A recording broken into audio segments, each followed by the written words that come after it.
दोस्तों पिछले लेक्चर में हम लोग ने सीरीज रेजोनेंस टॉपिक खत्म कर दिया था। ओके, उसका 2 मैंने लेक्चर बनाया हुआ था।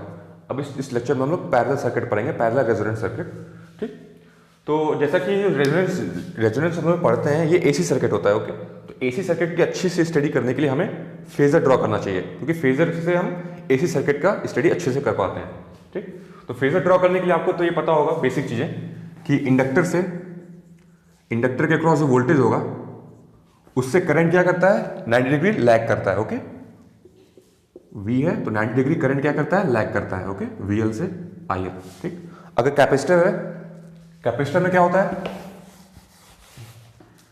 कैपेसिटर केस में लेट्स से इसका प्लस माइनस VC करंट है। ठीक, और करंट IC फ्लो कर रहा है, तो कैपेसिटर केस में करंट क्या होता है, लीड करता है वोल्टेज की। कैपेसिटर के क्रॉस जो वोल्टेज होता है उससे करंट जो है 90 डिग्री लीड करता है। ओके, तो ये VC है और करंट क्या होगा, IC, ऐसा होगा। ये बेसिक चीजें हैं। और रजिस्टर के अक्रॉस जो वोल्टेज होता है प्लस माइनस VR, और उसके अक्रॉस जो करंट फ्लो करता है IR, ये दोनों सेम फेज में होते हैं।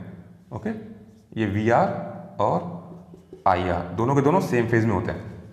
ठीक, तो ये सब बेसिक चीजें था। चलिए इसका फेजर ड्रॉ करते हैं, इतना आपको नॉलेज है। तो यहाँ पे देखिए, लेट्स से यहाँ पे एट एनी इंस्टेंट, यहाँ पे माइनस पोलैरिटी है, यहाँ पॉजिटिव है, एट एनी इंस्टेंट। ठीक, यहाँ पे हम लोग इसको लेट्स से यहाँ पे इसको रेफरेंस लेते हैं ग्राउंड। ओके, अब देखिए जब यहाँ पे वोल्टेज V है तो यहाँ पे भी V होगा, कोई ड्रॉप नहीं हो रहा, कोई रेजिस्टेंस नहीं है, कोई भी एलिमेंट नहीं है, तो यहाँ पे भी V होगा, यहाँ पे भी V होगा, है कि नहीं। तो हर पॉइंट पे V वोल्टेज है, ये आप मानते हैं कि नहीं। यहाँ पे भी, यहाँ पे भी, यहाँ पे भी, यहाँ पे भी, सब जगह V वोल्टेज है, सॉरी VS, जो वोल्टेज VS। ठीक, VS। तो हम ये देख सकते हैं कि तीनों के तीनों एलिमेंट जो है, ठीक ना, ये पैरेलल रेजोनेंट सर्किट है। ठीक, देखिए RLC, ये तीनों पैरेलल में है, RLC तीनों के तीनों।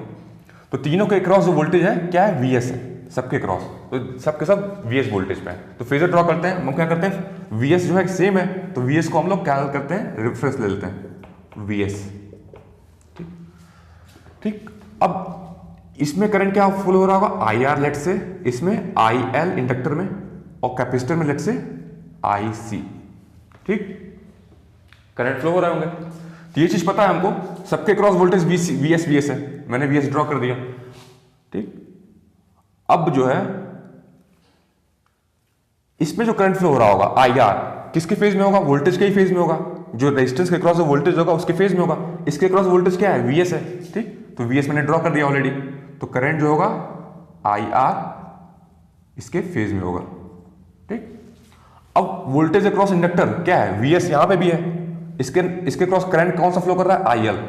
तो इंडक्टर के से करंट क्या करता है, 90 डिग्री लैग करता है। ठीक, तो इसको लैग करा दीजिए आप। ठीक, IL, ठीक ना।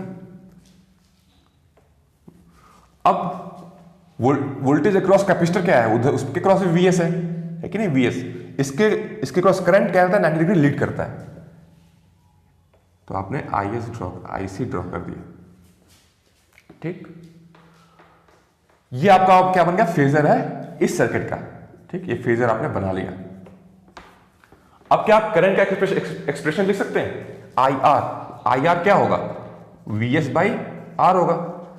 करंट अक्रॉस इंडक्टर क्या होगा, IL क्या होगा, ये बताइए। ये क्या होगा, VS अक्रॉस ओमेगा L, है कि नहीं। इसका इंपेडेंस क्या होता है, ओमेगा L होता है। ठीक, अगर मैं पूछूं करंट अक्रॉस कैपेसिटर क्या होगा, तो उसके क्रॉस भी वोल्टेज VS है, इसका इंपेडेंस क्या होता है, 1 बाई ओमेगा C होता है कि नहीं। ये कैपेसिटेंस है और ये ओमेगा। ठीक, ओमेगा क्या है, इस सोर्स की जो वोल्टेज की जो फ्रीक्वेंसी है। ठीक, जिस फ्रीक्वेंसी पे 50 हर्ट्ज से 60 हर्ट्ज कुछ भी हो सकती है। ठीक, ओमेगा से। तो ये तो हमने मैथमेटिकल एक्सप्रेशन निकाला है। ये करंट अपोजिट है। ये हमें कहां से पता चला, फेजर से पता चला, ये दोनों अपोजिट है। ठीक, और ये दोनों करंट किस पे डिपेंड कर रहा है, ओमेगा पे डिपेंड कर रहा है, सारे के सारे। और ओमेगा हम चेंज कर सकते हैं, हमारे हाथ में होता है, we can change the omega. तो हम लोग ऐसा एक ओमेगा डालें ताकि ये क्वांटिटी और ये क्वांटिटी इक्वल हो जाए, ताकि ये दोनों कैंसिल हो जाए। ठीक, ये दोनों इक्वल हो जाए और कैंसिल हो जाए। अपोजिट तो है ही है, बस हमें ऐसा ओमेगा करना है कि ये दोनों बस इक्वल हो जाए। अपोजिट तो ऑलरेडी है, ऑटोमेटिक कैंसिल हो जाएंगे। ठीक, तो जब लेट्स से वो ओमेगा जो है, उस जिस ओमेगा पे वो दोनों इक्वल होते हैं उसको हम बोलते हैं रेजोनेंट फ्रीक्वेंसी। ठीक, लेट्स से तो हम इसको Vs डिवाइड बाई ओमेगा, मैं रेजोनेंस फ्रिक्वेंसी को ओमेगा आर से डिनोट कर रहा हूं, ठीक, omega R equal to Vs across omega R C. ठीक, हम लोग ये क्यों हमने इक्वेट किया, ताकि हम लोग वो ओमेगा की वैल्यू निकालना चाहते हैं जिसपे ये दोनों क्वांटिटी इक्वल हो, ये दोनों कैंसिल हो गया। ठीक, तो यहां से क्या एक्सप्रेशन है, omega R square is equal to 1/LC। ठीक, तो यहां से ओमेगा आर की वैल्यू क्या आई, 1/√LC। ठीक, तो इस फ्रीक्वेंसी पे, इस फ्रीक्वेंसी क्या बोलता है, रेजोनेंट फ्रीक्वेंसी। रेजोनेंट फ्रीक्वेंसी पे जिसकी वैल्यू 1/√LC है, ये दोनों करंट जो होते हैं आई और IC इक्वल हो जाते हैं और कैंसिल हो जाते हैं। ठीक, ये दोनों कैंसिल हो गए, तो यहां से जो करंट फ्लो हो रहा होगा, तो ये दोनों कैंसिल हो चुके हैं आपस में।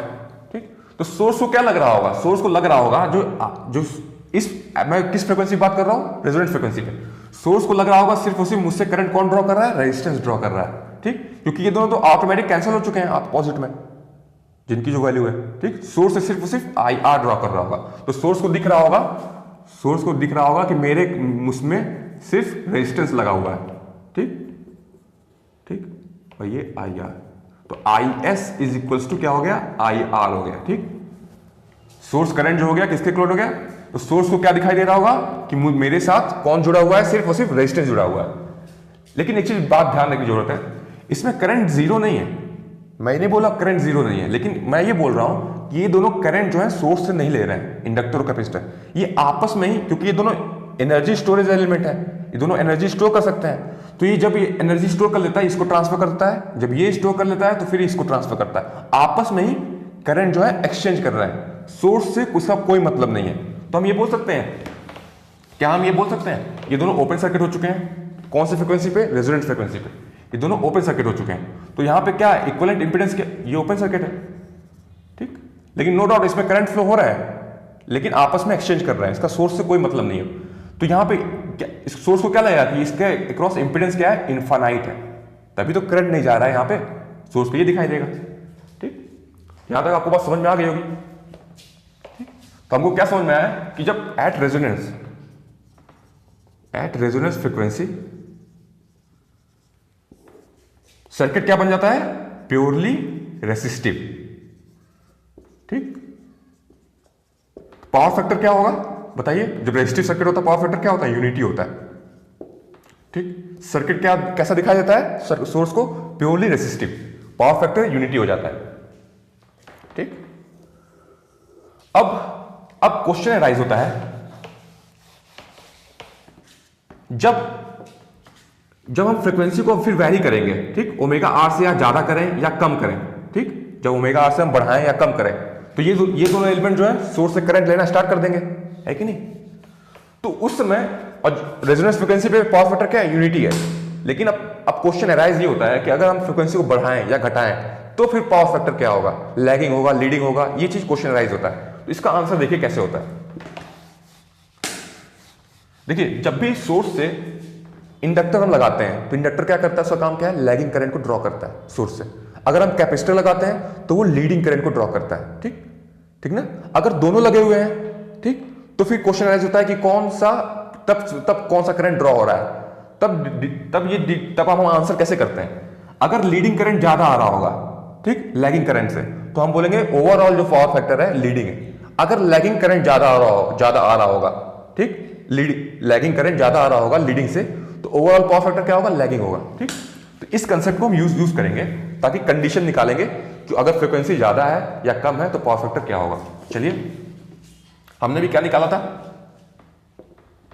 V बाई IL क्या था, IL is equal to V by omega L। ठीक, ओमेगा L। IC क्या था, V by 1 by omega C। ठीक, ओमेगा C को ऊपर ले जाइए। ठीक, तो ये क्या हो जाएगा, ये आपका हो जाएगा ओमेगा C। ठीक, ठीक, एट रेजोनेंट फ्रीक्वेंसी ये दोनों क्वांटिटी इक्वल होते हैं। हमने अभी कंडीशन निकाला, ये क्वांटिटी और ये क्वांटिटी IL और IC इक्वल होते हैं। ठीक, अब मैंने फ्रीक्वेंसी जो है ओमेगा R से बढ़ाना स्टार्ट किया, तो कौन सा बढ़ेगा, ये दोनों इक्वल थे ओमेगा R पे, अब मैंने बढ़ाया तो ये बढ़ेगा, ये क्या होगा, कम होगा। ठीक, तो IC जो है करंट बढ़ गया, तो IC कौन सा कैपेसिटर कौन सा करंट ड्रॉ करता है, लीडिंग करंट ड्रॉ करता है, तो पावर फैक्टर क्या बोलेंगे आप? लीडिंग बोलेंगे आप। ठीक, तो frequency greater than omega greater than, अगर फ्रीक्वेंसी जो है ओमेगा जो है सोर्स की बढ़ा दी हम ओमेगा आर से, पावर फैक्टर क्या होगा? लीडिंग होगा। ठीक, सीरीज में इसका अपोजिट आ रहा था, ठीक ना, जो आपने फ्रीक्वेंसी बढ़ाया था सीरीज रेजोनेंस में तो उसमें लैगिंग हो गया था। ठीक, इसमें अपोजिट है पैरेलल में। अब देखिए, अब आप फ्रीक्वेंसी को कम करेंगे। ठीक, रेजोनेंस फ्रीक्वेंसी पे दोनों की दोनों क्वांटिटी इक्वल है, ये हमने देख लिया था। अब आपने फ्रीक्वेंसी कम किया, ओमेगा को कम किया, तो ये क्वांटिटी कम हो जाएगी, ये आप कम करेंगे तो ये ज्यादा हो जाएगी। तो ये इससे ग्रेटर हो गया, आईसी से आईएल ग्रेटर हो गया। ठीक, तो आईएल ग्रेटर हो गया। ठीक, तो आईएल कौन सा करंट है? लैगिंग करंट है, क्योंकि इंडक्टर क्या करता है? लैगिंग करंट ड्रॉ करता है। तो आईएल जो है ग्रेटर हो गया आईसी से, तो ओवरऑल पावर फैक्टर क्या होगा? लैगिंग होगा। ठीक, कौन सी फ्रीक्वेंसी पे? ओमेगा जब लेस देन ओमेगा आर। ठीक, जस्ट ये सीरीज रेजोनेंस का अपोजिट आ रहा है। ठीक ना, चलिए आगे बात करते हैं, आगे नेक्स्ट लेक्चर में बात करेंगे। ओके, इतना इस लेक्चर में खत्म करते हैं, एक दूसरा टॉपिक बनाएंगे, दूसरा लेक्चर उस पर कंप्लीट कर देंगे। चलिए, थैंक यू।